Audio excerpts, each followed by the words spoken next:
The Curses and the Covenants, a History Weaver Mystery. Book 2, by Connie Worden, read by the author. Chapter 17. May 25th, 1898. I can't believe it's only been 10 days since I last wrote in this diary. My life has so irrevocably changed since then. I need to say what has happened. I know I'll need to have a record of dates and order of events for future remembrance. But I'm too distraught to order my thoughts. I feel half mad. Perhaps there can be some comfort in the writing. I have found writing out my thoughts to be a comfort in the past, but I don't believe it can help this time. The distress is too acute. Last night, sometime in the middle of the night, we lost our precious little Ollie.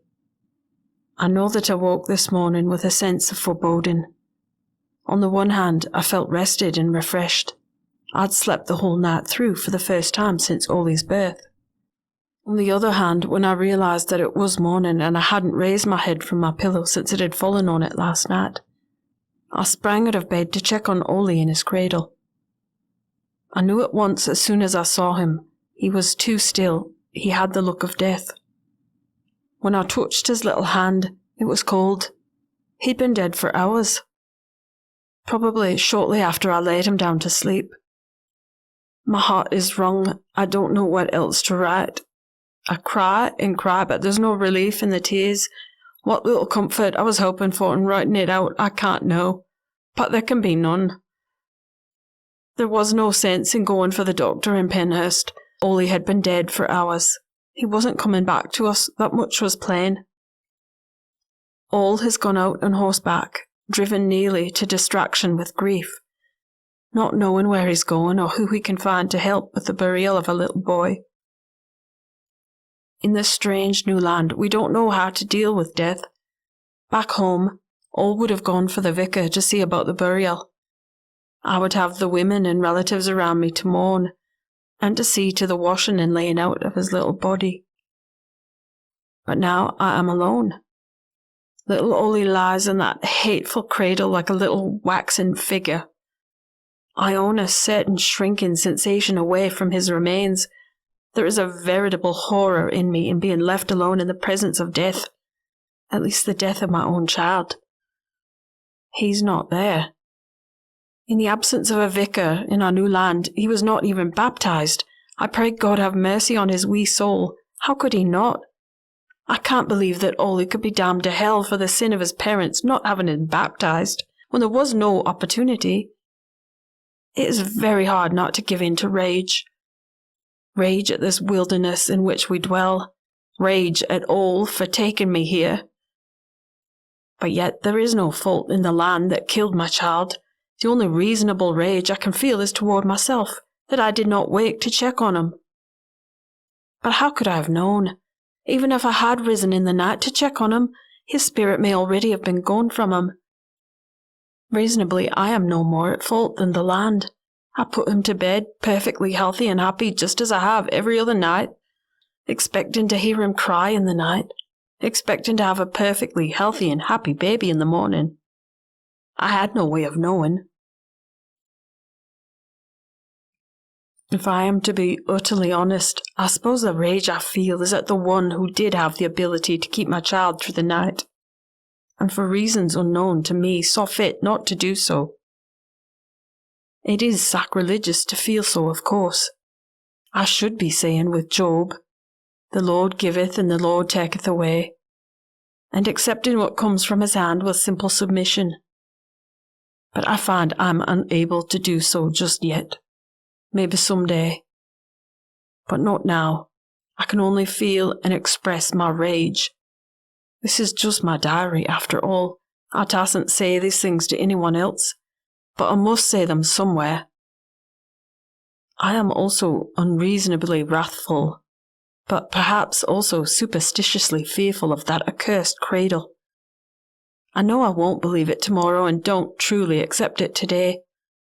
But I can't stop my thoughts from turning on the pact we made with the local people, and the curse, if we broke it, that they spoke over our firstborn, who we would lay in that cradle. I'd expected to see Peter Martineau again through the intersection of our jobs, but the next time I saw him, he was out of uniform and in the grocery store. I turned into an aisle and recognized him as he was pulling a can of soup down off the shelf. I saw him before he saw me, so I was about to quickly turn on my heel and dodge back into another aisle, but I was too slow. He looked over and gave me a smile and a nod of his head with his hands full of a soup can and a grocery basket. "Angie Lyons, isn't it?" "That's right. How are you, Constable?" "I'm not at work, so please call me Pete. Gotta have some time I can feel like a regular human." "I'm sure that's true." "As you can see, I even eat sometimes." "Canned soup. Not a home chef, then. Let's see, what do you recommend?" I looked over at the can in his hand. "Chicken noodle. A classic." Was this me flirting? It was my closest facsimile anyway. I'd stopped awkwardly in the aisle, not at the spot I'd intended, so I pretended to examine soup I wasn't planning to buy, rather than look at Peter. Or Pete, rather, if that was what he preferred. "Oh no, I can cook. I just don't always have the time. Nice to pop open a can of soup after a long shift." "Okay, I believe you." "What? Is that a challenge? Do I have to prove my skills in the kitchen?" "You'd make a good cop. Are you always skeptical till all the evidence is in?" I could feel my face color. Was this heading toward a dinner invitation? "I like to think I follow the evidence, yes." I tipped my head to look up at him in an attempt at coyness. I felt 100% ridiculous, but I couldn't seem to stop myself. I was getting swept along in the moment. "Okay, well, what are you doing tonight? I was just here rounding up likely suspects for a stir-fry, but it's more fun cooking for two. Sorry, I can't seem to stop with the cop jokes. Kind of like dad jokes, but worse." I laughed and was on the verge of telling him my mother was expecting me for dinner, but changed course midstream. What was wrong with me? An attractive man asking me for dinner, and I was going to put him off for my mother? She wouldn't even be disappointed when she knew why I was counselling, even if it was twice in a row. Oh well, we could skip the whole week, for a good cause. "Just dinner," he said hastily, seeing me hesitate. "And if you're worried about going to a strange man's house, I can arrange to get a police check done before you accept." "No need. I'll take your word for it that you don't have a record. I'm sure any of your bad behavior hasn't been criminal."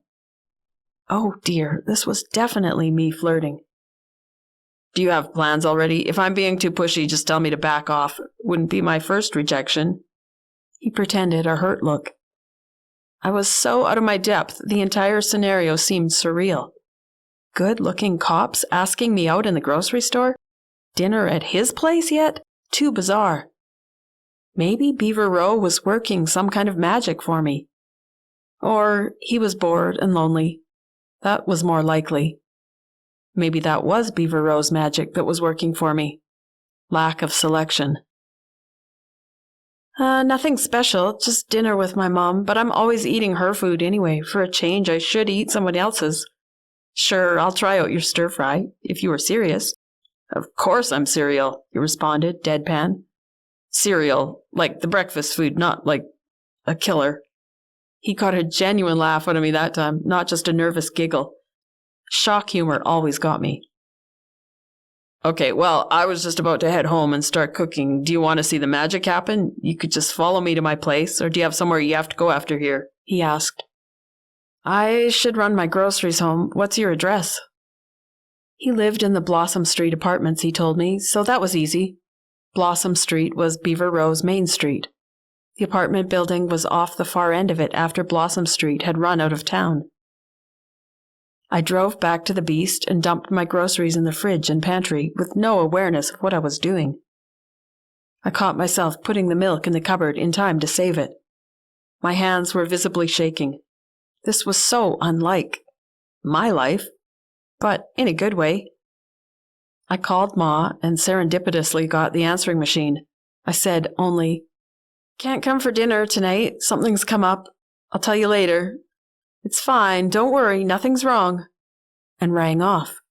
A quarter of an hour saved in her interrogation and my equivocation while she refused to let me off the phone.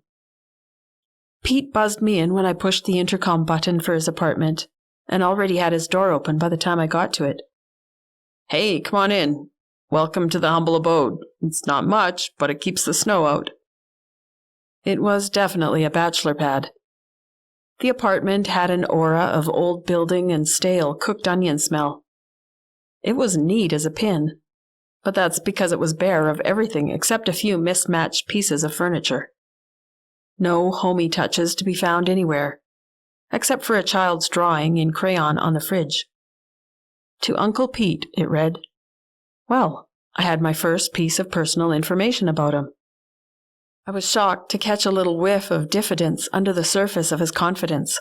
I hadn't noticed it before. Was he feeling insecure about having a female guest see his living space? I wouldn't have thought he ever felt insecure about anything. I was oddly touched by the Spartan room, the smell of onions, the picture on the fridge, and the insecurity. He was human, after all. I hadn't dehumanized him for being a cop, but for being a good-looking guy, I realized. They were like a whole different species to me. Seeing Pete at home suddenly helped him join my species. After asking if I could help and being refused, I examined the picture on the fridge closer and used it as the launch pad for the conversation. "Uncle Pete, so you have nieces and nephews? How many?" "One of each. My sister's kids. The boy is 8, the girl is 6. That's Shayla's drawing, my niece." "What's your nephew's name?" "Petey." "That's special. After you or after the person you were named after?" "After me. I don't think I was named after anyone." "What a compliment. You and your sister must be close. Is she your only sibling?" "We are close. We were all each other had when we lived in a foster home for a while. Our mom was going through a rough patch for a few years. I have some half-siblings from my dad, but I didn't grow up with them. My dad never lived with us." "Oh, was that hard?" The conversation had taken a sharp turn for the personal. So much easier for me than making small talk. I was grateful for Pete's honesty. He shrugged. "It was life. It was all we knew. I never really felt his lack. I'm sure it did some damage, but none I'm conscious of. The foster home years weren't great. I mean, the family we were with was fine, but it wasn't like having a real family. They had 2 kids of their own and 2 other fosters. You always felt lost in the shuffle. But, you survive. A lot have it a lot worse." "Yeah, that doesn't always help though, does it? Just knowing about somebody else more miserable doesn't make me happier somehow." He laughed. "You're right there. I'd never really thought about it that way. I'm grateful for everything that made me who I am, though. What about you? You mentioned your mom. No dad? Any siblings?" "No, I was an only child. They had me later in life after they'd already given up. I was her unexpected blessing, my mom always told me. My dad's gone. Prostate cancer that had turned into bone cancer before it was discovered. I was in grade 9. "That must have been hard. Were you close?" "Yeah, it was. We were." Dang it, I could feel my eyes welling up. I turned my head to look back at Shayla's drawing to hide the signs of emotion. I meant to say something brave and light to match Pete's approach, but I knew saying anything else would give me away. It wasn't that I still cried on the regular over my dad's death. It wasn't a fresh pain. I decided it was my heightened emotions from talking to Pete that made me tear up. Dinner was ready, so we sat down to eat. He could cook. The combination of flavors in the stir-fry sauce was unique and delicious. I told him so in between bites. He said, "You don't regret accepting my offer?" "Not so far." He laughed. "Well, don't worry. There's no dessert and no other courses to worry about, so I guess it's a success then." Then he went on, "I hope you don't think I was being too forward, asking you back to my place when you barely know me. I was a little surprised you agreed, but hopefully you took it the right way. I didn't mean anything sinister, if that's the right word. It was just a spur-of-the-moment idea. To tell you the truth, it's hard to break into a social group coming to a small town. I have my cop friends, of course, but it's nice to have other friends." Nice to be away from the shop talk sometimes. So, when I saw you in the grocery store, I thought I'd take a chance on making a new friend. I'm glad you took the chance, too. Thank you. For trusting me, I mean. Of course, I answered him. I didn't suspect you of ulterior motives. I hadn't, or I wouldn't have agreed to dinner at his place. But all the same, the overt declaration of nothing more than friendship felt like a kick in the gut. That told me everything I needed to know. I guess there was no denying it now. I was interested in this guy in more than a strictly friendship sense. Besides his obvious physical attractions, discovering I liked him as a person and not just as an attractive man sealed the deal. Seeing that little glimpse under the surface had done me in. But he wasn't interested in me in more than a strictly friendship sense. He'd made that clear. Isn't that what he'd say regardless? Whispered the little voice of ridiculously self-preserving hope, followed by the voice of equally self-preserving insecurity. Idiot! You didn't really think he'd be interested in you, did you? How daft can you be? Serves you right for being idiotic. As we finished our meal and coffees and he chivalrously held my jacket for me as I slid my arms in, preparing to leave, the two warring voices in my head battled back and forth so loudly I was only half aware of anything Pete was saying to me, or what I was saying in response. Let's do it again soon, he said, and a slight rasp in his tone as he lowered his voice and looked into my eyes gave fresh ammunition to the side of hope. But as I made my way home and tried to unwind with a cup of tea in lieu of a cigarette before bed, tea being my replacement addiction, I couldn't tell which side was winning. I didn't know if I was sad or elated. At the moment, I seemed to be both in nearly equal parts. Time and circumstances alone would determine if hope or insecurity won the day. There was no sense trying to sort it out then and there. I gave up the fight and went to bed,